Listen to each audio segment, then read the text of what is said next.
할렐루야. 아멘. 아멘. 찬양 인도할 때마다 저뿐만 아니라 많은 분들이 이곳의 첫 시작을 할렐루야 이렇게 시작하거든요. 근데 그렇게 하다 보니까 어느새 이 할렐루야라는 이 귀한 단어 속에 담긴, 표현 속에 담긴 의미는 조금 잊어버리고 구호처럼 이제 예배 시작합니다, 뭐 화이팅 하세요 이런 식으로 알려지진 않나 하는 제 스스로 좀 경각심을 가지면서 이번 찬양을 또 예배를 준비했는데요. 우리 함께 오늘 찬양하실 때 우리를 구원하시고 선한 목자 되신 예수님을 우리 마음 다해 전심으로 찬양하길 원합니다. 할렐루야 찬양하세. 내 모든 죄 사함받고 주 예수와 동행하니 그 어디나. 아니 할렐루야 찬양하세. 할렐루야 찬양하세.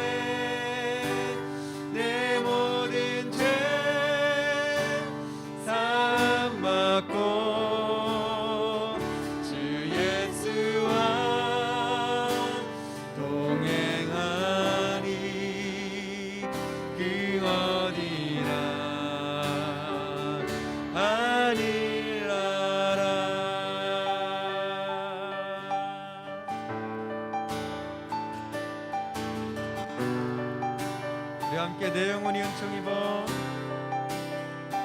내 영혼이 은총 입어 주한 죄지 벗고 보니 슬픈 말이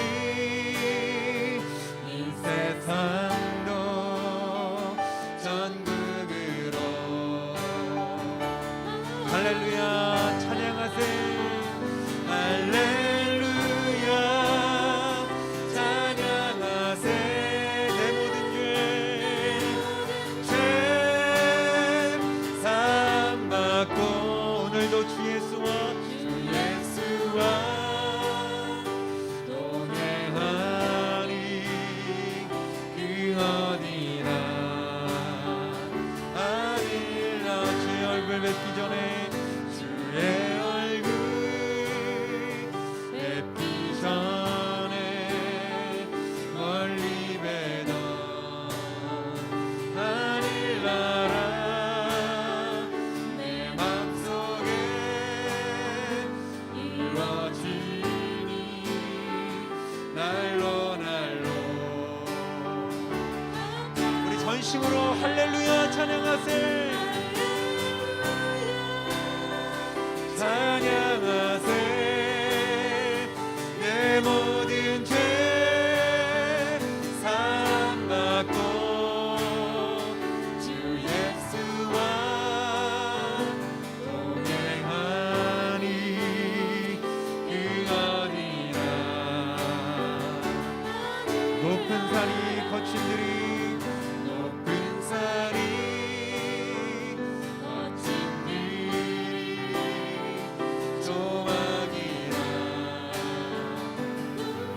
내 주 예수 모신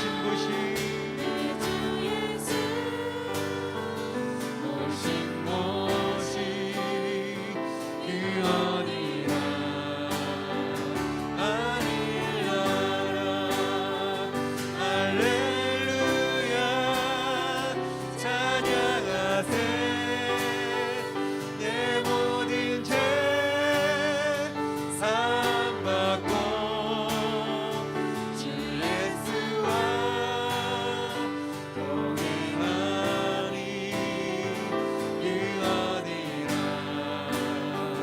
할렐루야 찬양하세. 할렐루야 찬양하세. 내 모든 죄 사함받고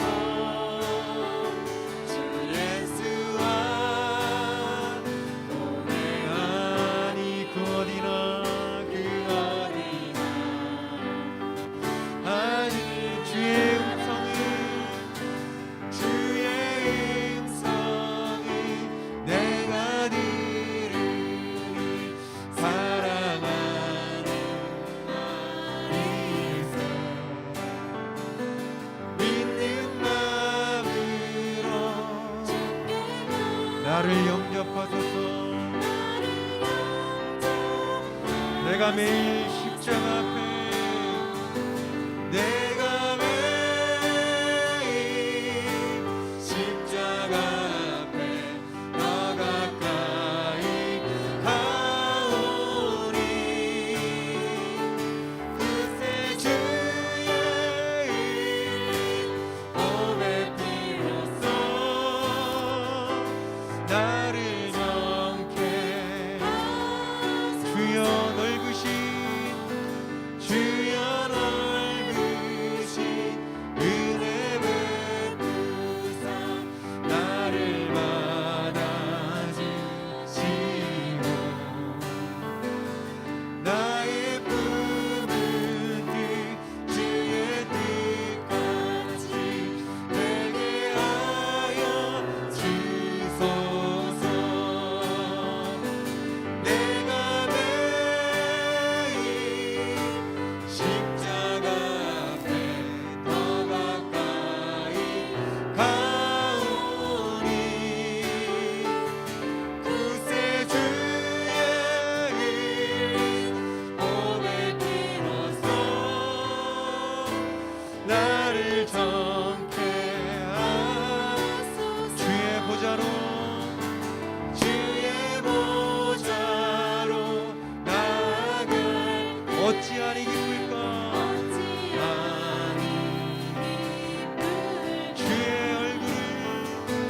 주의 얼굴을 항상 더욱 친근합니다.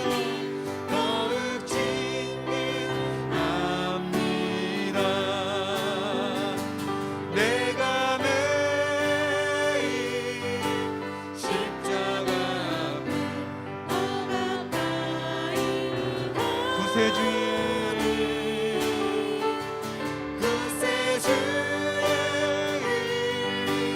몸에 피로써 나를 정케.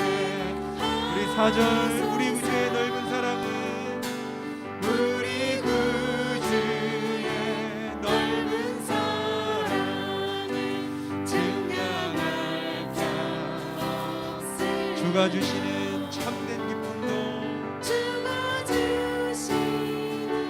참된 기쁨도 헤아릴 수 없던 내가 매일 십자가 앞에 내가 매일 십자가 앞에 가오니 그새 주의 몸에 피로써 나를 정케 내가 매일 십자가 앞에 내가 매일 십자가 앞에 더 가까이 가오니 구세 주의 흘린 보배 피로써 나를 정케. 우리 한 번 더 간절한 마음으로 내가 매일 십자가 앞에 내가 매일 십자가 앞에 더 가까이 가오니 그새 주의 흘린 보배 피로써 나를 정케 하소서.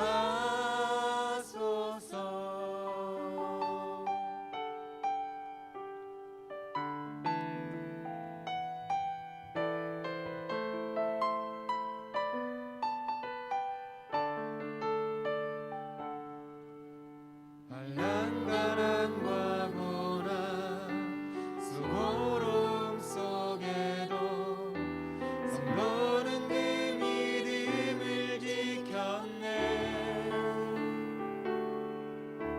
주를 섬기는 일에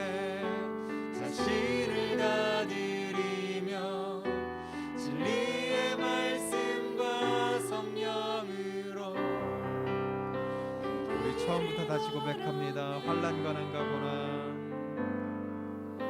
환난과 난가고난 수고로움 속에도 성도는 그 믿음을 지켰네.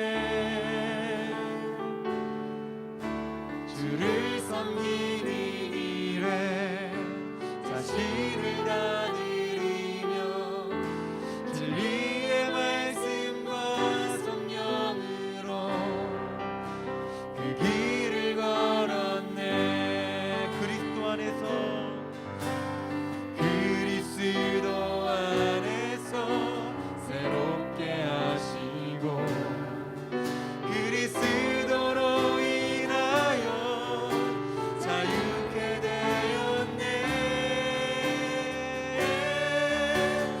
우리는 무명하나 유명한 자요 죽음의 위기 속에도 참 생명 가졌고 근심하나 기뻐하며 나나나나 다른 이를 부욕해 하는 자로다. 우리 한 번 더 가사를 잘 생각하시면서 우리 마음 다해 고백하겠습니다.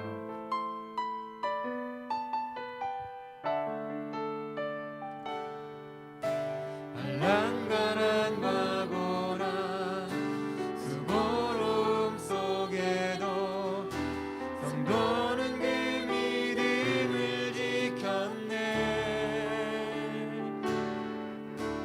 주를 섬기는 일에 자신을 다 드리며 진리의 말씀과 성령으로 그 길을 걸었네. 그리스도 안에서 새롭게 하시고 그리스도로 인하여 자유케 되었네.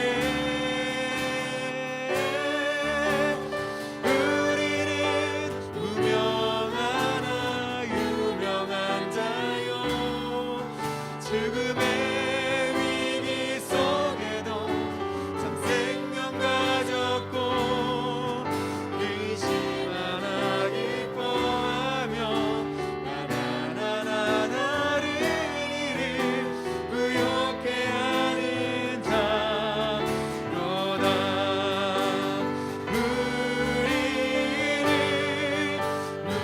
무명하나 유명한 자요 죽음의 위기 속에도 참 생명 가졌고 근심하나 기뻐하며 나나나나 다른 이를 부욕해 하는 자로다. 모든 것 가진 자로다.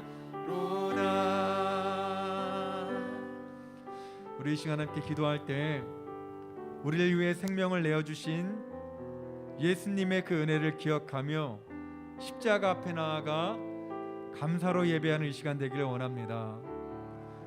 또한 자격 없는 죄인을 주인의 즐거움에 참여할 수 있도록 거룩한 성도 삼아 주셨사오니 충성되고 지혜로운 종 되어 주께서 칭찬받는 주인께 칭찬받는 성도 되기를 위해서 우리 시간 함께 기도하겠습니다. 하나님, 오늘 이 시간도 예수 그리스도의 그 십자가를 바라보며 기도하며 찬양하며 말씀으로 주옵소서. 거만하지 우리의 마음이 십자가 앞에 나타나게 하시고 오직 우리의 우리를 구원하신 예수 그리스도의 놀라운 은혜와 사랑을 다시 한번 경험하며 기억하는 시간 될 수 있도록 도와주옵소서. 하나님, 주인의 즐거움에 참여할 수 있는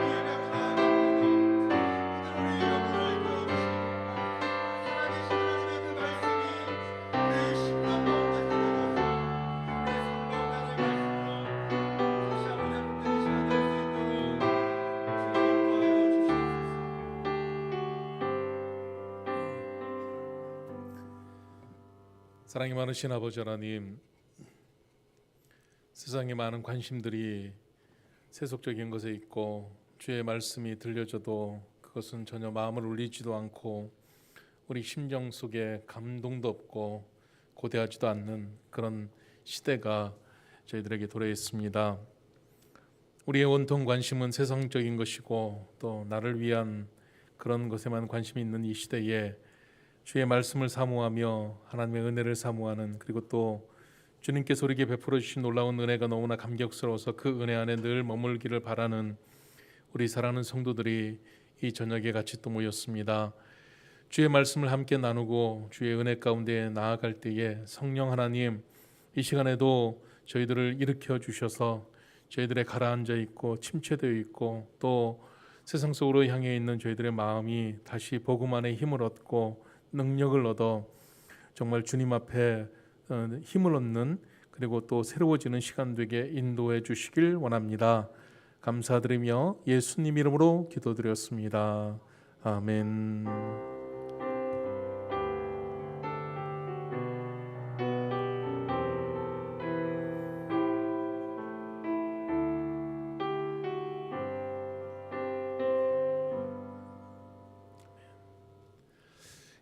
반갑습니다. 우리 양옆에 계신 분들 인사 한번 하십시오. 사랑합니다. 축복합니다. 거리두기 그 팻말이 다 의자마다 붙어 있어가지고 제가 요즘 눈이 잘 안 보이니까요. 그냥 꽉 찬 것 같아요. 꽉 찬 것 같아요. 얼굴도 마스크를 흰 마스크들을 다 하셔가지고 얼굴도 희고 자리를 표시하는 것도 희고 그래서 빈틈이 없어요.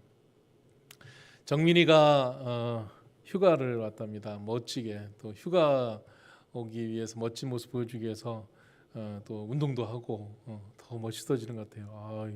듬직해지는 것 같고. 자, 우리 정민이 위해서 박수 한번 해주시기 바랍니다.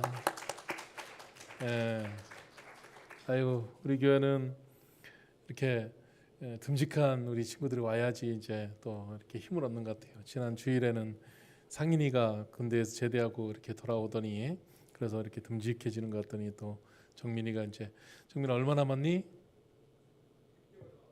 6개월이 후딱 가도록 기도를 해야 되나? 6개월 이제 시기나 남았지 정민이에게는. 그때 6개월 이제 그 시간은 또 가게 되어 있으니까 또 그런 자세 늘 6개월밖에 안 남았다 생각하고, 그리고 6개월이라는 시간은 어쨌든 가니까 그 기간 동안 하나님께서 나에게 깨닫게 하시고 연단해 주시는 거 잘 훈련 받고 이렇게 멋지게 해서 돌아오면 좋겠어요. 계속 기도할게요. 참 좋습니다. 그렇게 잘 또 정민이가 지내서 좋고, 요즘 어떻게 이제 봄이 돼 가는데 무고하시죠? 다들 잘 지내시죠? 봄이 돼서 조금 나른한지 제가 요즘 조금 몸이 안 좋아요. 그 뭐 안 좋다고 얘기를 하면은 참 우리 교회 어르신들이 많은데 죄송한데 그런데 이제 그래서 아까 이렇게 좀 졸고 있었어요. 그런데 반가운 분이 또 교회에 와가지고 땅땅땅 문을 두드려가지고 후다닥 나가봤더니 이용길 집사가 이제 왔어요. 인사를 하러 왔는데 저는 저번에 언뜻 듣기는 권사님 살 많이 쪘다고 그랬죠. 근데 살이 쏙 빠져가지고 나는 무슨 어디 젊은이가 막 와가지고 있나 해서 장로님 댁에 누가 뭐 물어보러 왔나 그렇게 왔는데 또 머리도 파마를 이렇게 해가지고 근데 보니까 이영길 집사님이더라고요. 그래서 먼 길에 먼 곳까지 가서 좀 걱정스럽기도 했지만 또 오히려 건강하게 많은 것들을 경험하고 이렇게 무사하게 잘 돌아온 것 같습니다.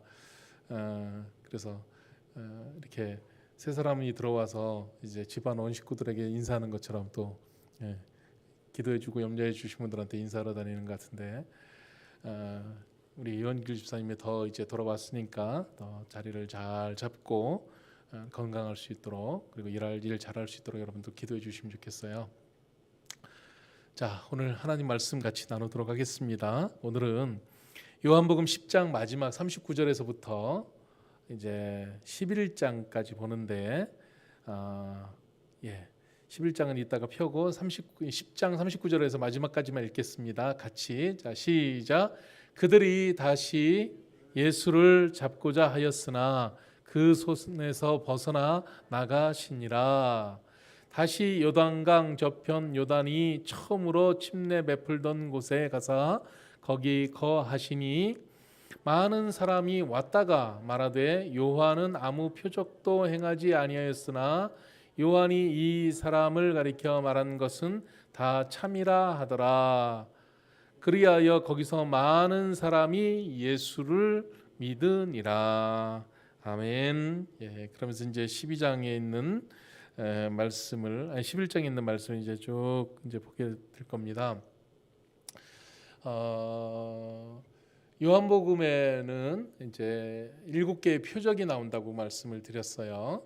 오늘이 이제 마지막 7번째 표적입니다.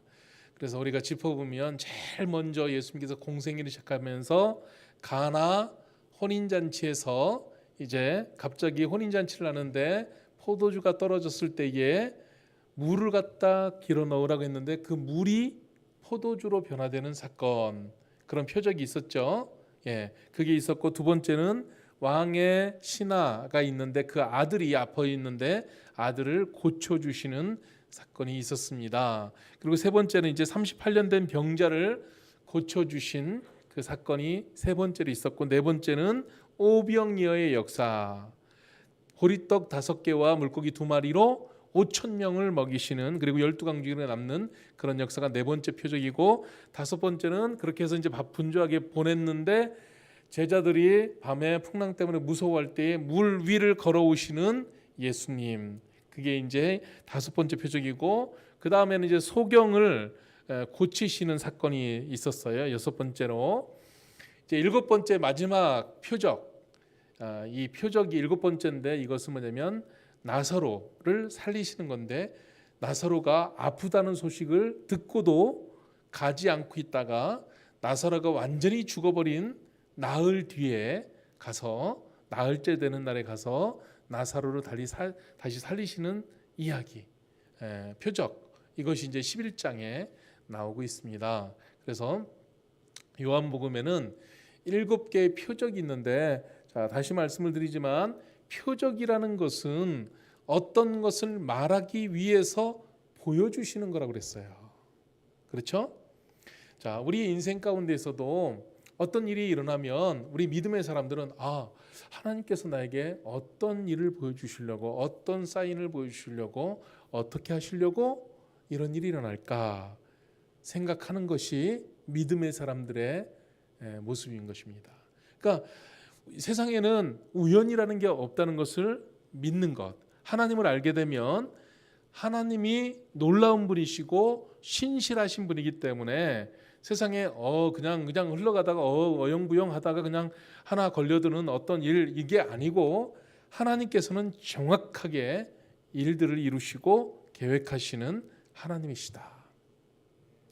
그렇기 때문에 우리 인생 가운데 어떤 일들이 벌어지면 믿음의 사람들은 그 일을 통해서 하나님은 어떻게 하실 것인가. 그런데 신기하게도 7개의 표적과 여러분과 저희 인생 가운데 나타나는 일들은 어떻게 시작되냐면 안 좋게 시작되는 거예요. 그러니까 어떤 일들이 벌어질 때 포도가 없어요. 병이 걸렸어요. 사람이 죽어버렸어요. 그렇죠? 풍랑 가운데 두려움이 있어요. 이런 일들이에요. 그러니까는 어떤 하나님의 살아계심과 역사를 우리 하나님께서 우리에게 보여주시려고, 야, 내가 너와 함께하고 있어. 야, 내가 너를 사랑해. 야, 내가 너를 정말 아끼고 있어. 이런 것들을 보여주시려고 할 때 말로만 그냥 내가 너 사랑해 하는 게 아니라 우리의 인생 가운데 가장 어려울 때, 힘들 때 그런 걸 만나게 하셔가지고 그런 경험 속에 예수님이 쑥 들어오셔서, 예수님이 없이는 해결이 안 돼. 신기하게도 막 우리가 그냥 가만히 널브러져 있으면 해결이 안 돼. 그런데 그럴 때에 여기도 찾아가 보고 저기도 찾아가 보고 혈병 걸린 여자처럼 막 이것도 해보고 저것도 했는데 안 돼. 더 아프기만 해. 더 힘들기만 해. 그런데 그렇게 하다가 맞아. 예수님 찾아가야지. 그래가지고 예수님을 다시 만나게 되고 부르짖게 되고 그분 앞에 심령으로 다시 회복하게 되면 그때 주님이 싹 개입해 오셔요. 쳐들어오셔요. 그래가지고 야 그거 이거 아니잖아 이거잖아. 그러면서 탁 깨닫게 하셔서 맞아 하면서 알게 되는 거. 그러니까 우리 주님께서 여기 지금 7가지 표적도 우리 인간적으로 볼 때는 안 좋게 출발한 말이에요. 예? 부족하게 출발해요. 아니 무언가 쓰러지고 넘어지고 힘들고 그런데 그런 것이 그대로 있으면 세상적인 것을 찾으면 그대로 가지만 거기에서 예수 그리스도가 개입하시고 예수 그리스도가 들어오시면 예수 그리스도로 인해서 뭔가 변화가 일어나는데 놀랍게 변화가 일어난다는 거예요. 그래서 그런 것들을 통해서 봐봐 예수님이 있으면 이렇게 변화되는 거야. 예수님으로 이렇게 달라지는 거야 하고 그렇게 가르쳐 주신다는 거죠. 그러니까 저와 여러분의 인생 가운데서도 우리 주님께서 우리를 사랑하시는데 체험을 주신단 말이에요. 표적을 주신단 말이에요. 기적을 주신단 말이에요. 어떤 현상을 주신단 말이에요. 그런 모든 일들은 하나님 앞에 더 가까이 가고 믿음으로 더 든든히 서라고 주시는 것이지 그거를 갖다가 탁탁 쓰러지고 넘어지고 그냥 널브러지라고 주는 것은 절대 아니다. 예수 그리스도를 발견해라. 예수 그리스도가 어떤 분이시냐, 예수 그리스도가 너를 사랑하신다, 이런 것들을 알게 해주시려고 주시는 표적이다. 이렇게 여기면 정확합니다. 아멘. 예, 그러니까 오늘부터 우리가 우리 인생에 어려운 일이 벌어지면 아이고 예수님 하나님 무슨 복을 또 주시려고 이런 어려움을 주십니까? 어떤 은혜를 또 저에게 깨닫게 하시려고 이렇게 낮아지게 하십니까? 이렇게 받아들이면 믿음의 태도가 되는 것입니다. 힘들죠. 그게 어렵죠. 그런데 특별히 요한이 전한 요한복음 속에서는 계속해서 표적을 통해서 이런 것들을 가르쳐주고 있다는 것입니다. 그렇기 때문에 우리는 사실은 어떤 일들을 바라볼 때 처음에 믿음이 없을 때는 마음이 절망이 오죠. 근데 이제 주님을 알게 되고 주님을 믿게 되고 주님의 역사를 경험하게 되고 하다 보면 그것이 쌓이게 되면 믿음의 사람들이 되기 때문에 그런 현상 보고 이제는 절망하지 않는 거예요. 주님 더 주님 앞에 가까이 가라고 이런 일을 주시는군요. 주님 앞에 더 바짝 붙으라고 이런 어려움 주시는군요. 주님 앞에 더 마음 쓰라고 이런 일을 주시는군요 하고 우리가 깨닫게 된다는 것입니다. 그렇기 때문에 우리는 자꾸 성령을 의지해야 돼요. 성령을 의지하지 않으면 사람 생각으로 판단하거든요. 사람 생각으로 자꾸 보이니까 그러니까는 거기서 못 나가는 거예요. 그래서 성령께서 지혜를 주시고 성령께서 깨닫는 영을 허락해 주시고 가르쳐 주셔야지 이게 이런 거였구나. 이런 거. 자, 그래서 7개의 표적이 지금 나타나고 있는데요. 이 7개 표적 중에서 이제 6가지는 이 인간적인 일들 가운데 있었던 일들이에요. 그러니까 아팠다가 일어나고 뭐 세상 속의 기적 같은 일, 배고픈데 먹을 게 생기고 뭐 이런 거잖아요. 우리가 현상적으로 아픈데 다시 낫고 뭐 배고픈데 그리고 먹을 게 똑 떨어졌는데 다시 생기고 그런 거죠. 다 6가지는 그런 건데 마지막 7번째 이 나사로가 죽었다가 다시 살아나는 거는 이거는 엄청난 거예요. 그러니까 마지막 7번째 딱 썼기도 했고 나머지 6가지는 어떻게 보면 인간적인 표적인데 그것 가지고는 사람들이 제대로 믿지를 않더라는 거예요. 물론 뭐 사람이 죽었다 살아나도 오늘 11장 본문에 보면은 나사로가 죽었다 살아나도 사람들이 안 믿을 것들은 안 믿어. 나중에 우리가 말씀 보겠습니다. 그런데 이제 이렇게 그 나사로가 죽었다가 살아나는 것은 어떤 것을 보여주려고 했냐면 예수님께서도 죽었다가 다시 살아날 것이다라는 것을 예표적으로 이제 가르쳐 주려고 나사로의 죽음을 우리에게 말씀해 주는 거예요. 그래서 이 마지막 7번째의 이 표적은 엄청난 거예요. 나사로가 다시 살아났다는 것. 그래서 우리가 어떤 일이든지 연극을 할 때도 보면은 또 어떤 일을 할 때 보면 마지막 하이라이트, 마지막 정말 대단한 게 쫙 나올 때는 어떻게 해요? 막 전주곡이 있죠. 막 두들기다가 막 짜잔 나타난다든지, 에? 여러분 고대하십시오 그러면서 마지막 발표 뭐 승자를 발표할 때는 뭐 몇 번이라고 말도 안 하고 이제 막 자꾸 약 올리듯이 사회자가 막 그러죠. 그런 것처럼, 아니면은 마지막에 막 웅장하게 뭔가를 쫙 조명이 비치다가 막 짠 하고 드러나듯이 마지막 오늘 읽은 본문이 그거예요. 우리가 오늘 읽은 본문 한번 앞에 이제 30 몇 절이죠? 한번 보여줄까요? 39절을 한번 보여주면요. 이게 뭐냐면은 이제 예, 잠깐만요.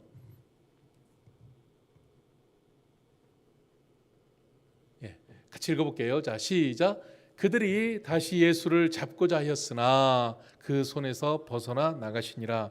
예수님께서 말씀을 하시면 그 말씀을 좀 제대로 들으면 되는데 꼭 역반응 나타나는 사람이 있어요. 그러니까 말씀을 예수님이 권세가 드러나시고 예수님의 신실한 메시지가 막 선포되면 선포될수록 말씀을 받고 충격을 받고 내가 잘못 알았구나, 주님을 믿어야 되겠구나 하면서 오면 좋은데, 말씀이 주어지면 더더욱 멀어지고, 그렇죠? 말씀이 주어지면 더더욱 강하게 주님 앞에 막 자꾸 핍박을 하는 사람들이 있게 되는 거예요. 그래서 예수님을 자꾸 잡으려고 하니까 예수님께서 이제 따로 다른 데를 가셔요. 그런데 이 말씀 읽기 전에 예수님께서 이제 다 들으셨어요. 뭐를 들으셨냐면 나사로는 잘 알고 있는 사람이에요. 나사로 집에 자주 갔었어요. 마르다도 알고, 나사로의 동생 마르다도 알고, 마리아도 알고, 그런 아주 친분 있는 사이인데 나사로가 지금 아파갖고 죽겠다는 그 소식을 들은 즈음이에요.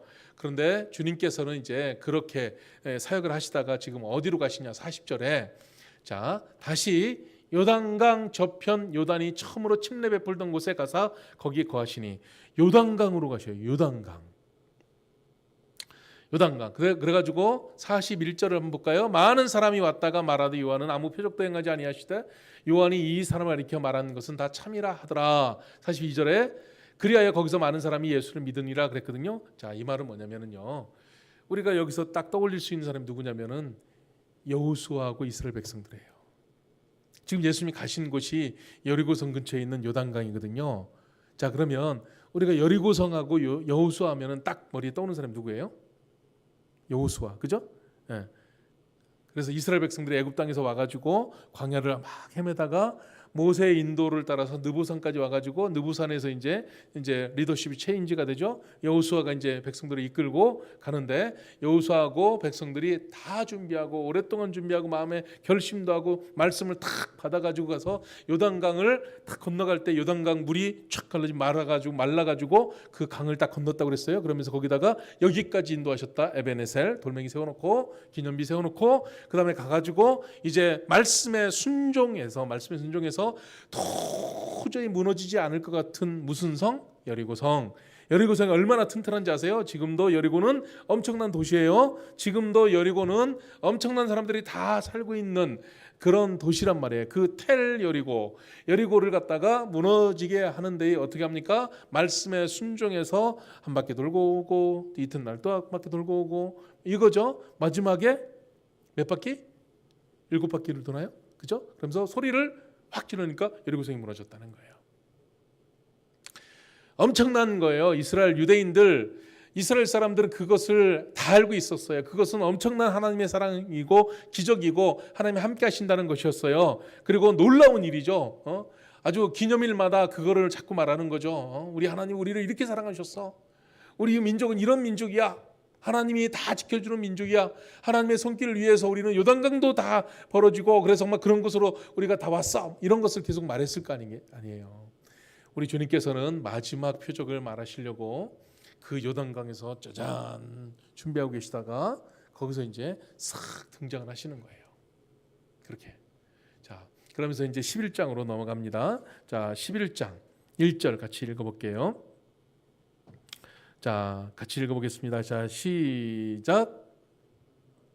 어떤 병자가 있으니 이는 마리아와 그 자매 마르다의 마을 베다니에 사는 나사로라 그랬어요. 자, 베다니에 사는 나사로다. 자, 여기 집에서 이제 일들이 이제 이어지는 것을 볼 수가 있습니다. 자, 요단강에서 이제 다시 한번 확인을 합니다. 요한복음 처음 시작할 때 그때 침례 요한이 이제 거기에서 침례를 주었죠. 예수님께서 오셔서 침례 받으실 때 하늘이 열리고 이는 내 사랑하는 아들이다 그랬죠. 그래서 인자가 하늘을 오르락 내리락 하는 것을 보게 될 것이다. 그렇게 말씀하셨죠. 그렇죠? 그러면서 거기에 누가 등장한다고 그랬어요? 1장에요? 나다나엘에게 자, 너가 엄청난 것을 보게 될 것이야. 그러면서 요한이 쫙 지금 복음서를 풀어가는 게 나다나엘에게 주는 메시지를 이렇게 풀어가는 형식으로 지금 되고 있는 거잖아요. 자, 그것입니다. 그래서 이제 이 말씀이 이제 좀 여기서 이제 시작이 되는데 그런데 자, 우리가 이 2절 말씀을 한번 같이 볼게요. 자, 시작. 이 마리아는 향유를 주께 붓고 머리털로 주의 발을 닦던 자요 병든 나사로는 그의 오라비더라. 지금 사실은요 요한이 글을 쓰다가 다 머리에 생각해서 1장에는 뭐 쓰고 2장에는 뭐 쓰고 3장에는 뭐 쓰고 4장에는 뭐 쓰고 이렇게 다 머리에 구도를 그려놓고 이제 하다가 하는데 사실은 오늘 우리가 큐티하면서 마태복음 26장에 보면 어떤 여자가 예수님의 머리에 기름을 부었다는 얘기 나오죠. 이런 거랑 병행 구절 그 복음서에 보면 어떤 구절에는 이 여자가 예수님의 발에 기름을 부었다고 하기도 하고 어떤 구절에는 이 여자가 예수님의 발에 기름을 붓고 그러니까 향유 비싼 거죠. 저기 장정들이 열심히 하루에 일을 하는 게 한 데나리온인데 그 데나리온 300데나리온이 들어가는 혼수품이에요. 시집 가려고 정말 열심히 모아놓은 그 향유옥합 가장 값진 것을 예수님의 장례를 위해서 붓고 자기 머리칼로 닦는다는 내용도 나오는 그런 거예요. 그런데 이제 오늘 요한복음에는 이 마리아가 그런 일을 했다고 나와요. 그 여인의 이름이 딱 똑부러지게 나오는데 그 이야기는 11장이 아니라 12장에 나와. 근데 미리 땡겨다 쓴 거예요 지금. 아직 이야기를 풀지도 않았는데 그 사건이 너무너무 대단한 사건이기 때문에 그 마리아가 이 마리아다고 그러면서 11장에 여기에 2절에 미리 말하고 있는 거예요. 다시 한번 읽어볼까요? 자, 시작. 이 마리아는 향유를 주께 붓고 머리털로 주의 발을 닦던 자요 병든 나사로는 그의 오라버니더라 그랬어요. 주님께서요 오늘 마태복음 26장 아침에 묵상하면서 이 머리에 기름을 부었던 이 여인 마리아를 복음이 전파되는 어디에서든지 이 여인의 이야기를 말하라고 그랬어요. 그러니까 이 마리아 이야기는 복음 전하면서 여러분은 꼭 얘기해야 돼. 마리아라는 대단한 여인이 있어요. 그러니까요 우리 주님께서 얼마나 기쁘셨는지 자 우리 주님이 장례를 치러요. 이스라엘 백성들은 머리에 기름을 부을 때 두 가지 종류로 이제 기름을 부어요. 그래서 왕이라든지 선지자라든지 제사장이라든지 대단한 어떤 사명을 받았을 때 그 사명자를 임명할 때에 머리에 기름을 붓는다는 거예요. 이렇게 기름을 갖다가 머리에다가 진짜로 이렇게 붓는 거예요. 네. 옛날에는 머리기름, 파자마 기름 이렇게 아주까리 기름 뭐 이런 거 막 붓는다고 하잖아요. 자 그런 것처럼 사명을 받을 때 머리에 기름을 붓습니다. 그런데 이제 또 한 번은 뭐냐면 아주 진한 냄새가 나는 향품, 그러니까 향기가 너무너무 진한 향품을 그것을 이제 바르는데 언제면 장례 때. 그래서 유대인들은 장례를 어떻게 하냐면 우리나라는 이렇게 꼭꼭 염을 해가지고 매장을 하죠. 땅 속에 매장을 하잖아요. 그런데 이스라엘 사람들은 이제 거기는 바위가 많다고 그랬죠. 그런데 바위 중에서도 사암이 많은 곳이 있어요. 그러니까 모래들이 꽉 뭉쳐갖고 있어서 파면 파지는 곳이에요. 그래서 굴을 파고 거기다가 이제 선반처럼 쭉 만들어놔서 사람이 죽으면 빨리 잘 썩으라고 세마포를 입힌 다음에 거기다가 딱 눕혀놔요. 서늘하게. 그러면 그 서늘함에서 이제 한 1년 정도 지나면 사람이 다 썩어요. 거기서 물 빠지고 피부가 썩고 그러면은 거기에 이제 뼈만 남으면 뼈를 잘 추스려 가지고 저쪽에 있는 항아리 같은 곳에다가 탁 갖다 넣죠. 그래서 그 뼈들을 다 쌓아놓는 거예요. 한 곳으로. 조상 같은 조상에서 나왔으니까 같은 뼈라 이거죠. 그래서 이제 그렇게 하는 게 장례의 절차입니다. 그래 무덤을 한 번만 쓰는 게 아니라 계속 쓰는 거죠. 계속 쓰게 하는 건데 세상에 이 냄새 중에서 힘든 참기 어려운 냄새가 바로 사람 썩는 냄새예요. 저는 뭐 목회자로 살다 보니까 여러 번 그것을 요즘 맡았는데 요즘에는 안 맡죠. 요즘에는 뭐 다들 냉장고가 있어서 장례식장이 있어서 그렇게 가는데 옛날에는 냄새들이 있었어요. 아주 그거 한번 맡으면요, 정말 잊을 수가 없어요. 그 냄새는 그냥 아주 진합니다. 아주 뭐 상상할 수 없는 냄새예요. 그래서 그 냄새를 이제 좀 맞지 않게 하려고 장례를 할 때는 항상 그런 향수, 그러니까 기름 이런 것들을 붓는단 말이에요. 그래가지고 예수님이 돌아가실 때도 보면은 그 못된 그 군사들도 그 향품을 갖다가 예수님한테 발라줘요. 그래서 이제 예수님 장례를 치렀거든요. 근데 그때에 누가 오냐면 니고데모가 와가지고 그 부자인 니고데모가 향품을 만들어 가지고 와서 예수님 장사할 때 이거 하라고 준단 말이에요. 성경에 보면.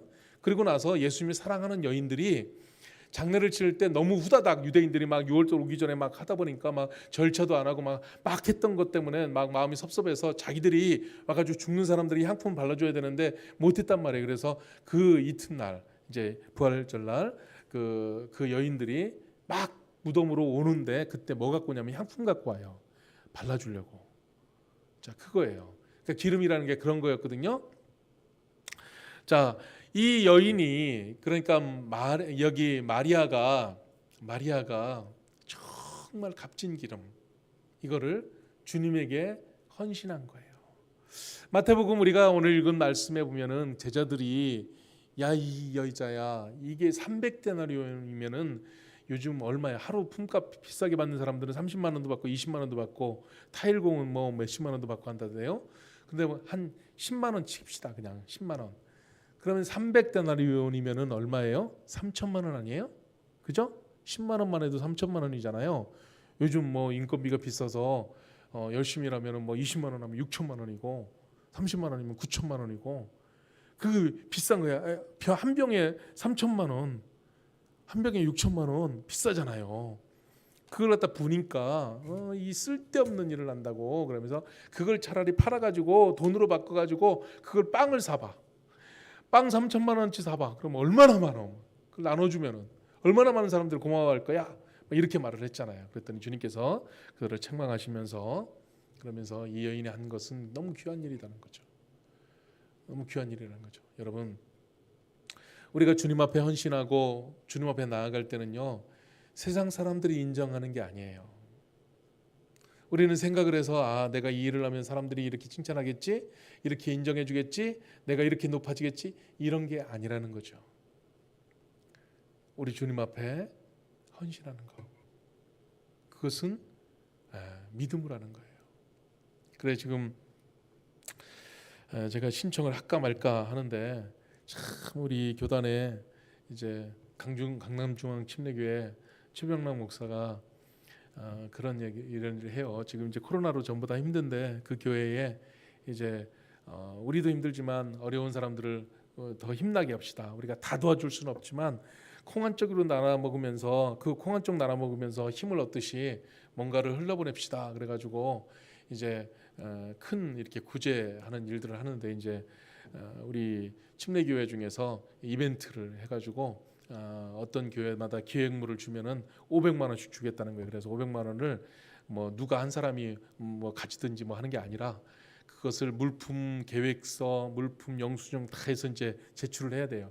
그래서 그걸 가지고 이제 어떻게 구제를 했고 어떻게 사람들을 도왔는지 이런 것들을 이제 다 증명을 해야 되는 그런 건데, 자 그런 식으로 하는데 이제 어떤 권사님이 한 분이 딱 왔더래요. 그러면서 목사님 제가 이거 힘든 일이지만 한 달에 1,000만 원씩을 어떻게든지 헌금을 할 테니까 그러니까 한 지역을 선택하셔서 그 지역에 있는 사람들을 좀 도와주세요. 해가지고 이제 따로 그것은 이제 저 철원에 있는 그쪽에 있는 사람들을 도와주는 이 프로젝트. 그래서 어떤 분이 지금 그런 일을 하는데 그 단체를 적극적으로 지원해줘서 이제 그것을 이렇게 하기로 했다고 합니다. 자, 그렇게 나눠주고 베풀어주는 것도 주님의 이름을 하는 것 대단한 것이고 귀한 것이에요.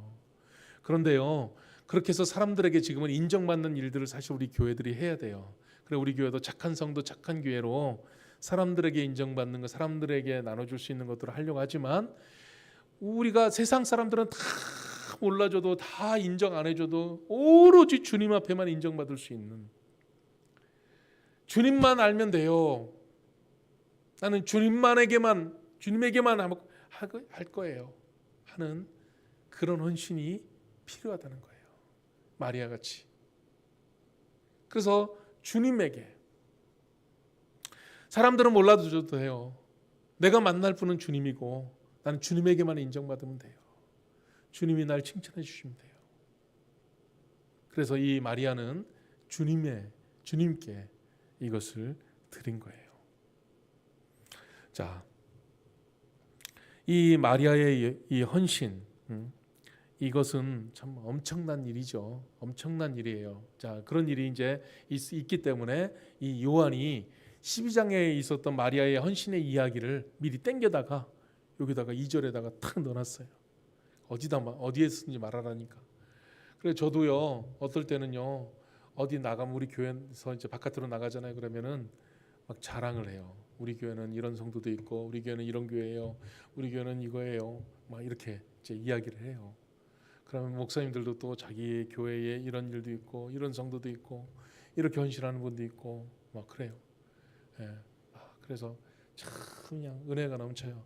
제가 이제 우리 그 목회자들 모임, 의리 형제들, 꿈을 꾸는 형제들 모임이 이제 한 번씩 이렇게 목사님들 모임에 가면은 간증들을 하죠. 이렇게 하는데 어떤 집사님 부부가 교회를 위해서, 교회 어떤 사용을 위해서 이제 아파트를 이렇게 임대로 자기들이 이제 뭐냐면은 그 교회에서 4년을 사역하던 부목사님이 있었는데 목사님이 이제 개척을 하기로 했대. 그래서 개척을 내보냈는데 그냥 보내는 게 아니라 가서 그 목사님을 전적으로 도와주고 안 돌아와도 되고 또 한 7년 10년 정도 거기서 섬기다가 다시 우리 교회로 와도 되고 그런 조건으로 이제 해서 그 집사님들 몇 분이 파송을 받았대요. 그런데 하다 보니까 이제 지역이 좀만큼 떨어지니까 그러면 이 교회를, 이 집이 있는데 이 집을 제가 비워놓을 테니까 그래서 그쪽 지역에 가서 아예 교회 옆으로 이사 가가지고 거기서 돕겠습니다 해가지고 갔다가 근데 여기가 집이 비잖아요. 그래서 임대 안 주고 목사님 들어와 사세요. 잠깐 그동안 목사님 사택이 교회 안에 있는데 너무 힘든데 거기서 사시다가 알아요. 그런데 이번에 이제 지금 되게 힘든 시기잖아요. 그런데 그거를 아예 교회에다 드렸대요. 목사님 그냥 목사님 이름으로 가시래. 저기 사택으로 하세요. 이렇게 했대요. 자, 그 얘기를 제가 이렇게 들으는데 야, 참 헌신하는 사람들은 대단하다. 요즘 같은 때 거기 아파트값 많이 올라가요. 거기도. 근데 참 그런 마음이 어떤 마음일까? 뭐 그런저런 생각들을 해보게 됐습니다. 자, 그래서 우리가 주님 앞에 이 마리아 같은 헌신하는 마음들이 있는데요. 미리 땡겨서 우리가 이왕 말 나온 거 11장 53절 한번 볼까요? 53절 같이 한번 읽어볼게요. 자, 시작. 이날부터는 그들이 예수를 죽이려고 모의하니라 그랬어요. 이게 뭐냐면은 이 나사로가 살아난 이 일들이 다 증명되고 다 보여진 이후에요. 11장 마지막 즈음에 무슨 얘기인지 아시겠어요? 나사로가 부활한 거, 나사로를 살린 거, 이 놀라운 역사를 예수님이 다 하신 이후에 그러면 그런 일을 봤으면은 우와, 나도 예수님 믿고 따라야지. 뭐 이런 반응들이 나와야 될 거 아니에요. 그런데요, 그런 정말 기가 막힌 사람이 죽었다가 여러분 사람이 죽으면 끝장 아니에요. 어떻게 사람을 살려요? 아무리 훌륭한 의사도 죽은 사람 못 살려요. 죽으면요, 완전히 죽으면. 그런데 그런 일이 있은 다음에 그런 일이 있는데 그때부터 그들이 뭐라고 하면 예수를 죽이려고 모의하더라. 사람은 참 악해요. 악한 자들은 어떻게 할 수가 없어요. 네? 사람은요 고쳐지질 않아요. 마리아 같은 사람도 있지만 이렇게 아무리 무슨 세상 정말 천지개벽하는 일들이 일어나도 아니 죽은 사람이 살아났잖아요. 그럼에도 불구하고 예수를 죽이려고 모의하니라. 어쩔 수 없어요. 이런 사람들은 무슨 일이 벌어져도 그냥 그래요. 그래서 우리가 저런 완악한 마음이 있지 않도록 하나님 앞에 기도해야 되는 거예요. 완악한 마음이 있지 않도록. 그리고 우리는 정말 주님의 말씀 가운데 바로 서는 이런 역사들이 있어야 됩니다. 자, 그래서 다시 이제 3절 11장 3절 여기 보니까 이에 그 누이들이 예수께 사람을 보내요. 자, 이제 사실은 미리 이거는 있었던 일이 예전에 그러니까 예수님께서 지금 요단강 거기에서 가서 짜자잔 하고 이제 오셨는데 그거를 요한이 딱 썼고 거기 짜자잔 하러 가기 전 이야기 같아요. 그죠? 그래서 이에 그 누이들이 예수께 사람을 보내어 이르되 주여 보시옵소서 사랑하시는 자 나사로가 병들었나이다. 근데 죽을 병이라는 거예요. 자, 4절에 예수께서 들으시고 이르되 이 병은 죽을 병이 아니라 하나님의 영광을 위함이요 하나님의 아들이 이로 말미암아 영광을 받으시게 하려 함이라 그랬어요. 자, 이전까지 있었던 표적들은 다 인간적인 어떤 것이지만 지금 이것은 대단한 거예요. 그런데 예수님께서 이것을 들으시고 하시는 말씀이 이 병은 죽을 병이 아니라 그랬어요. 예? 죽을 병이 아니고 뭐라고요? 자, 첫 번째 하나님의 영광을 나타낼 것이고, 그렇죠? 하나님의 영광을 위함이고, 그 다음에 하나님의 아들이 이로 말미암아 영광을 받게 하려 함이라. 그래서 두 가지로 이렇게 볼 수 있어요. 첫 번째는 하나님의 영광이 이것을 통해서 드러날 것이고, 두 번째 예수님의 능력이 예수님 되심이 예수님이 어떠한 분이신 것을 나타나게 될 것이라는 이 두 가지. 그러니까요. 우리가 어떤 위기를 만나고 어떤 어려움을 만날 때 그런 일들을 예수님 앞에 나아가면 그런 일들을 통해서 예수님 앞에 나아가서 주님이 개입하시면 하나님의 영광이 드러나고 그러면서 그것을 통해서 예수님이 어떤 분이신지 예수님 우리를 어떻게 사랑하시는지 예수님의 성품, 속성 자 예수님의 성품, 예수님의 속성 하나님의 성품, 하나님의 속성 이런 것들이 나타나게 된다는 것입니다. 그래서 이제 이 병은 죽을 병이 아니다 그랬어요. 자, 이건 뭐냐면은 이 병은 죽음으로 끝날 병이 아니라는 거예요. 그러니까 무슨 말이냐면 이 원래 그 헬라어 성경에는 이 병은 죽을 병이 아니라 이 병은 죽음으로 끝날 것이 아니다라는 의미가 거기 들어 있어요. 그러면서 이거는 이 나사로의 죽음은 뭔가 설명하려고 지금 죽었다는 거예요. 뭔가를 설명하려고. 자, 그래서 이 나사로의 죽은 것은 이제 하나님의 영광을 드러낼 것이고 예수 그리스도의 살아계심, 예수 그리스도의 역사 이것을 드러나게 될 것이다. 자, 이것을 이제 여기에서 말해주고 있습니다. 자, 하나님의 영광이라는 것은 독사라고 원어가 독사라고 그랬어요. 영광이 드러난다고 그랬어요. 저와 여러분의 인생 가운데 하나님의 영광이 드러나는 거예요. 이런 현상들이 있어요. 이건 뭐냐면 하나님의 속성이 하나님의 성품이 드러날 때 영광이 돼. 하나님의 하나님 되심 이것이 나타날 때 그게 영광이라는 거예요. 하나님의 영광의 맛을 모르면 우리가 믿음 가운데 서 있지를 못해요. 그러니까 여전히 계속 세상의 것들에 집착해서 살아가는 땅의 것만 바라보게 돼요. 그런데요, 맛을 한번 보는 거예요. 영광을 보면 맛을 보면 이제부터는 영광을 위해 살아가게 된다니까요. 여러분, 우리 성도님들 중에서도 늘 땅의 것에 집착해서 살아가시는 분이 있어요. 근데 그런 분들은요, 하나님의 영광을 맛봐야 돼요. 야, 하나님의 영광이 이거구나. 그러니까는 마리아가 하나님의 영광을 맛본 거예요. 그러니까 자기의 그 300데나리온 되는 것을 드릴 수 있었던 거예요. 자, 이전에도 다른 성경에 보면은요, 마리아하고 마르다하고 막 싸워요. 예수님께서 말씀을 전하실 때 마리아는요, 예수님 말씀만 이렇게 앉아서 잘 듣거든요. 근데 마르다는 뭐냐면은, 예수님 전도 만들어야 되고, 예수님한테 도토리 묵도 드려야 되는데 막 일하느라고 바쁜 거야. 예?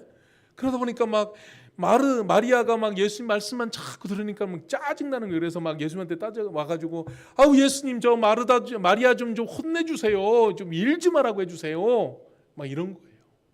그 얘기 알죠? 이 일은 이전에 있었던 일이에요. 자, 마리아가 300데나리온 되는 이 향유옥합을 탁 깨트려서 드릴 수 있었던 이유는, 아니 그런 걸 하니까 옆에서 예수님의 신실한 제자라고, 아니 우리가 11장까지 올 때까지 예수님께서 그들을 가르치셨잖아요. 놀라운 역사들이, 그들이 얼마나 많은 기적들을 다 받고 제자들이 다 체험했잖아요. 그럼에도 불구하고 무식하게 그냥, 야 그거 아깝게 왜 드려, 그걸 갖다 팔아가지고 먹을 걸 주지, 막 이렇게 말하는 무식한 제자들. 왜 그랬을까? 마리아는 왜 그랬고 제자들은 왜 그랬을까? 마리아는 말씀을 잘 들었어요. 마리아는 말씀을 사모했어요.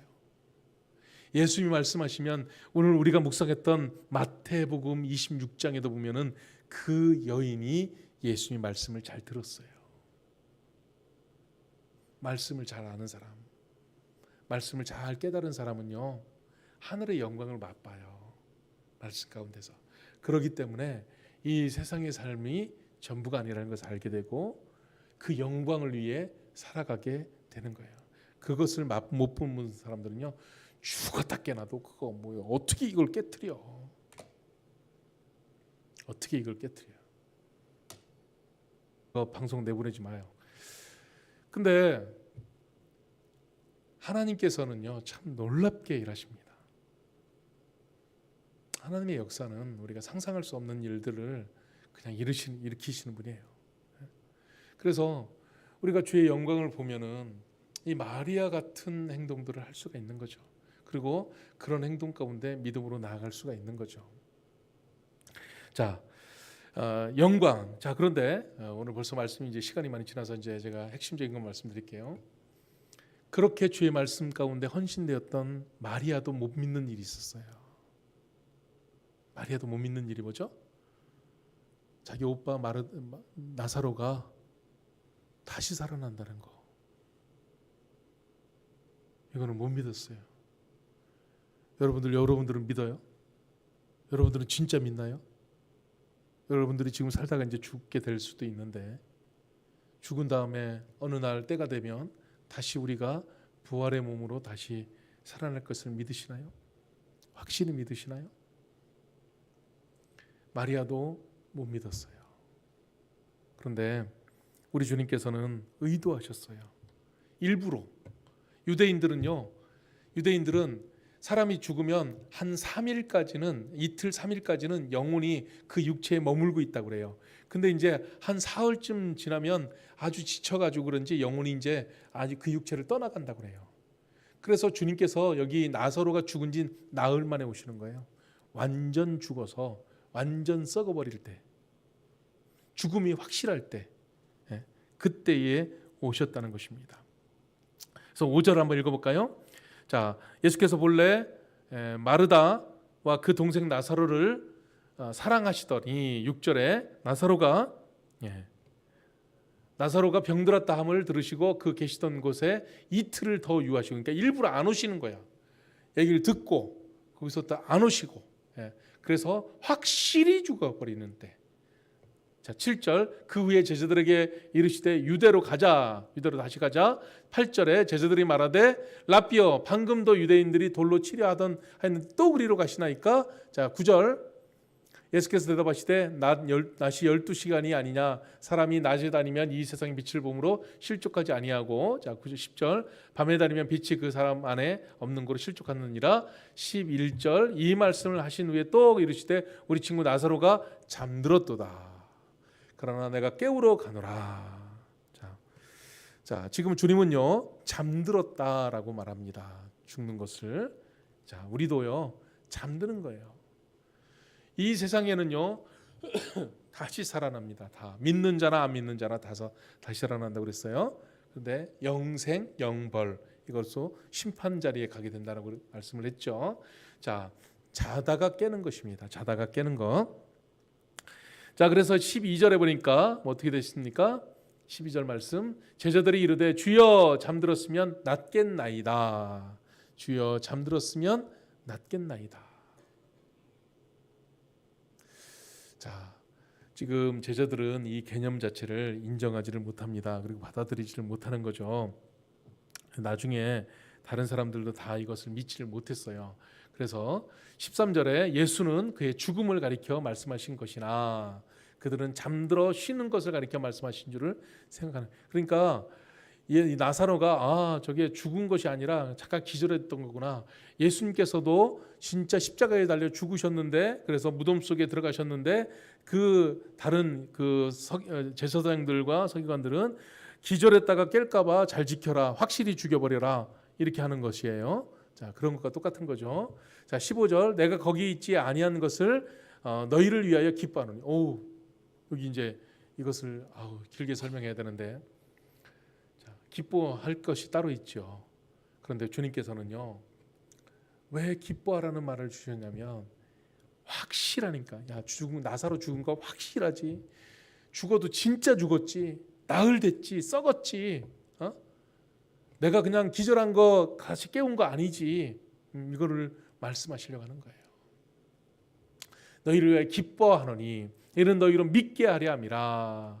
그러나 그에게로 가자 하시니. 자, 이 말씀은 같이 한번. 그러나 그에게로 가자 하시니.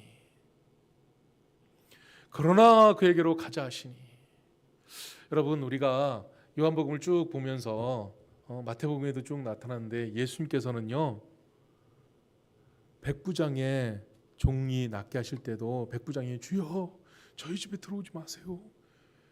모시기 싫어서 그런 게 아니라 예수님을 너무 존귀하게 여기니까 그 높으신 주님이 저희 집 같은 데로 오지 않으셔도 주님은 권세가 많으시니까 말씀만 하시면 나을 겁니다. 이렇게 믿었죠? 그러니까요 주님께서는 어떤 일을 하실 때 직접 가시지 않으시고 말씀만 하셔요.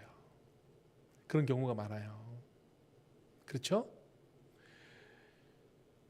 가나온 잔치에서 물로 포도주를 만들 때도 가서 이렇게 그 물에다가 안수하고 손을 넣고 막 물 담그고 뭐 이렇게 안 하셨단 말이에요. 그냥 말씀만 하셨고 가서 이렇게 해라. 주님은 지금 거기 나사로 살리러 안 가셔도 돼. 그죠? 그래요 안 그래요? 그런데 뭐라고 해요? 그러나 그에게로 가자. 가자. 여러분 우리 주님은요 우리를 사랑하십니다. 그래서 우리 곁에 오셔서 우리 함께 하시는. 우리는 때때로 어떨 때 마음에 시험이 있고 어떨 때 우리가 주님과 친밀함을 잃어버릴 때 막 주님 앞에 투정을 하죠. 뭐 사춘기 아이들처럼 반항을 하죠. 막 주님이 계시다면 살아 계시다면 이거 이렇게 해주세요. 이것도 못 하시면서 이것도 안 해주면서 나를 사랑하시나요? 뭐 이렇게 말하죠. 우리는. 주님은요 우리 곁에서 그 모든 것들을 다 아십니다. 그리고 그런 것들을 안 하시는 이유는 이유가 있는 거예요. 하나님 우리를 사랑하셔요. 사랑하셔서 우리 곁에서 다 보고 계셔요.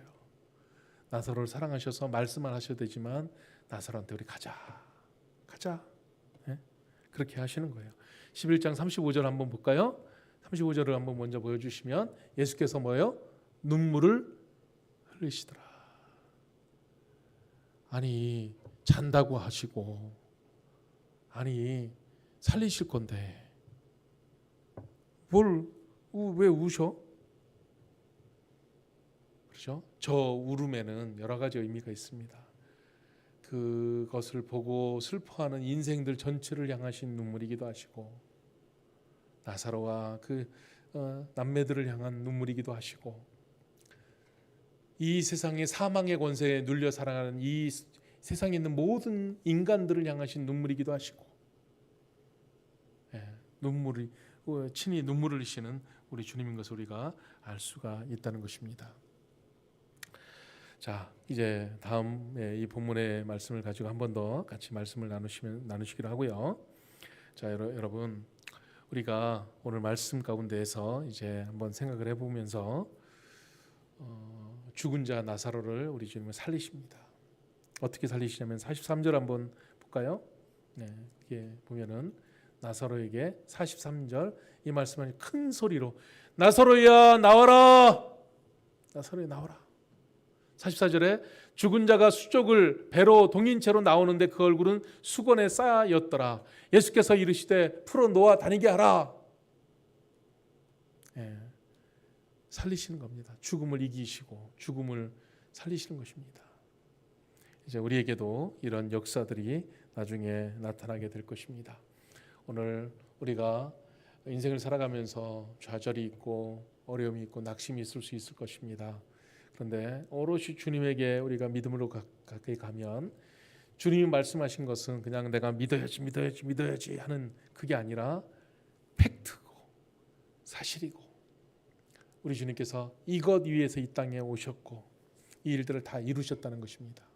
그렇기 때문에 우리는 그 말씀을 잘 경청해서 마리아처럼 믿어야지 마리아처럼 영광을 볼 수가 있습니다. 아멘. 마리아처럼 그렇게 알아야 헌신도 할 수 있어요. 여러분, 우리는 나는 주님 앞에 그렇게 헌신하게 할까봐 안 믿을래. 나는 주님 앞에 내가 그렇게 드릴까봐 나는 주님의 영광 안 볼래. 아직 하나님의 영광의 가치를 모르는 거예요. 이 땅의 가치에, 이 땅의 이 돈 가치에 꽉 찌들어가지고 주님의 영광도 거절하고 주님의 은혜도 거절하는, 아직 땅에 매여 있는, 땅 속에 뿌리가 깊이 박혀 있는 우리들의 삶이 아니라 이제는 마리아처럼 정말 그의 말씀을 잘 들어서 하나님의 영광을 보며 살아가는 삶이 되어야 그래야겠습니다. 같이 기도하겠습니다.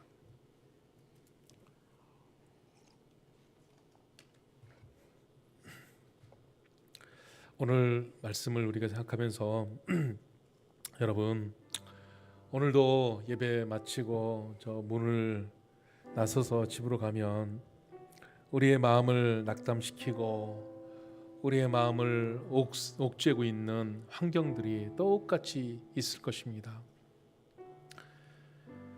우겨싸움 당하는 것처럼, 또 우리 환경 속을 둘러싸여 있는 것처럼 그런 현상 속으로 우리가 또 들어갑니다. 그런데 우리는 이 세상에 살아가면서도 주님의 영광을 맛본 자고, 이 세상 속에 우리가 정말 근심 걱정을 살아가지만 하늘나라에 속한 하나님의 자녀가 된 사람들입니다. 그 사람들로서 우리는 이 땅을 어떻게 살아야 될지 주의 말씀에 경청하고 주의 말씀을 잘 믿고 은혜로 살아가게 되면 이 세상 속에서도 하나님의 나라를 볼 수 있고 하나님의 나라 속에서 살아가게 된다고 말씀을 해 주셨습니다. 나사로의 부활 사건은 그냥 만든 사건이 아니라 사실입니다. 근데 나사로는 다시 죽었습니다. 그렇죠. 우리 주님은 이렇게 나사로의 죽음을 예표로 해서 우리 주님이 다시 부활하셨는데, 그 주님은 이제 다시 죽지 않으시고 우리 속에 들어와 계십니다. 우리에게 처소가 되셔서 우리 속에 들어와서 성령 하나님으로 살아계시고 우리를 지금도 돌봐주고 계십니다.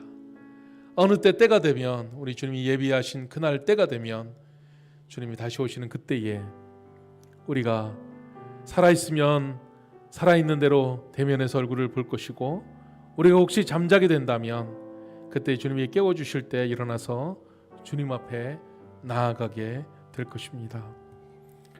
우리가 소망 가운데 주님을 그렇게 기대하는 마음 가지고, 우리 주님, 오늘 저에게 인생 가운데 시험거리들, 마음의 염려거리들 많이 있지만 주님을 향해서 나아가길 원합니다. 마리아처럼 믿음으로 살기를 원합니다 하고 같이 기도하도록 하겠습니다.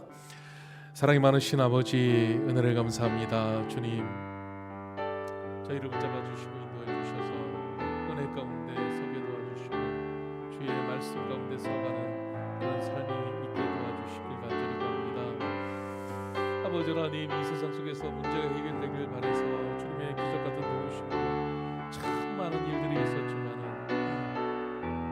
우리가 믿음의 자리에 정말 주님의 이끄신 가운데 나아갈 때 주저주저하면서 내 판단으로, 내 생각으로 아직도 믿음으로 주님을 받아들이지 못하는 이 영광, 그리고 정말 주님의 아버지 십자가 대속의 죽으심, 부활의 역사, 이것을 우리가 믿음으로 믿어지지 못하고 믿지 못하고 주님 앞에 아버지 그렇게 살아갈 때가 너무나 많습니다. 하나님, 마리아처럼 우리의 말씀을 순전한 믿음으로 다 받게 도와주시고 이 세상 속에 뿌리가 박혀서 거절하고 있는 주님의 영광의 자리를 이제는 정말 믿음으로 나아가며 아버지 헌신함으로 나아가며 드림으로 나아가고 아버지 역사로 나아가는 저희들 되게 도와주시고 간절히 바랍니다. 하나님, 인도해 주시옵소서. 주께 아버지 헌신하게 도와주시길 원합니다. 우리 한 가지만 더 같이 기도하겠습니다. 마리아의 향유 옥합을 깨트리는 이 믿음을 우리가 한번 위에서 기도하겠습니다. 사실 향유 옥합을 깨트린다는 것은 엄청난 어려움입니다. 이것이 두려워서 믿음의 자리로 안 가고 싶은 사람들도 있습니다.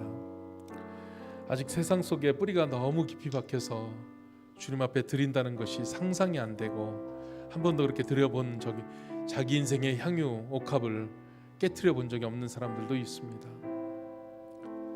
언젠가 여러분에게 주시는 옥합을 한번 깨트려서 주님 앞에 드려보시기 바랍니다. 그러면 하나님이 주시는 영광이 보여질 때가 있습니다. 아니, 괜히 자기의 의를 드러내려고 그렇게 사람에게 보이려고 옥합을 깨트린다는 심정으로 하지 마십시오. 그것은 주님이 주시는 때가 있습니다. 주님이 옥합을 드리는 그런 때가 있습니다. 믿음을 주님 앞에 표현할 때가 있습니다. 여러분, 그렇게 될 때 주님 앞에 나아가면 믿음의 경지가 넓어지고 믿음의 눈이 열려져서 보이게 되고 마음이 열려서, 눈이 열려서 하나님의 영광이, 성령의 역사가 보여지고 들려지게 되는 때가 있을 것입니다. 마리아 같은 그런 은혜의 역사가 있기를, 오늘도 제자들처럼 답답해서 세상 속에 속해서 그런 눈으로만 보는 것이 아니라 하늘의 역사들이 열리고 주의 영광이 보여지는 그런 은혜가 있기를 위해서 우리 이 시간에 같이 기도하겠습니다. 사랑이 많으신 아버지 하나님, 은혜를 감사합니다. 세상에 얽매여서 세상에 뿌리 깊이 박혀서 주님 앞에 아버지 나아가지 못하고 또 주님 앞에 정말 그렇게 아버지 믿음의 눈이, 마음이, 생각이 열려지지 못한 상태로 살아갈 때가 너무나 많습니다. 아버지 하나님, 주님께서 우리의 마음속에 문을 두드리실 때에 우리 속에 거처를 열으시고 또 우리 속에 들어와서 함께 하시면서 성령 하나님 함께 하시고 성령 하나님 가르쳐 주시고 인도하여 주셔서 하늘의 영광 바라보며 살아가는 저희들에게 주여 인도해 주시길 원합니다. 아버지 하나님, 땅에 속한 자로 살지 않게 도와주시고 주의 영광 위에 하늘에 속한 영광을 위해 살아가는 저희들 삶이 되도록 은혜 베풀어 주시기를 원합니다. 아버지 함께 하시고 인도해 주시옵소서. 사랑이 많으신 아버지 하나님, 은혜 감사합니다. 오늘 주신 말씀을 우리가 잘 받아서 믿음으로 승리하며 주 앞에 살아가는 그런 우리 사랑하는 성도들 되도록 은혜 주시옵소서. 이 간증과 이 역사가, 이런 놀라운 표적이 우리 샘밭교회 속에서 많이 나타나도록 은혜 주시옵소서. 지금은 우리 주 예수 그리스도의 은혜와 아버지 하나님의 놀라우신 사랑하심과 성령 하나님의 그 역사하심이 이제 믿음의 눈을 가지고 주 앞에 헌신으로 나아가는 사랑하는 샘밭교회 모든 성도들, 가족들에게 늘 함께 하시기를 간절히 축원하옵나이다. 아멘.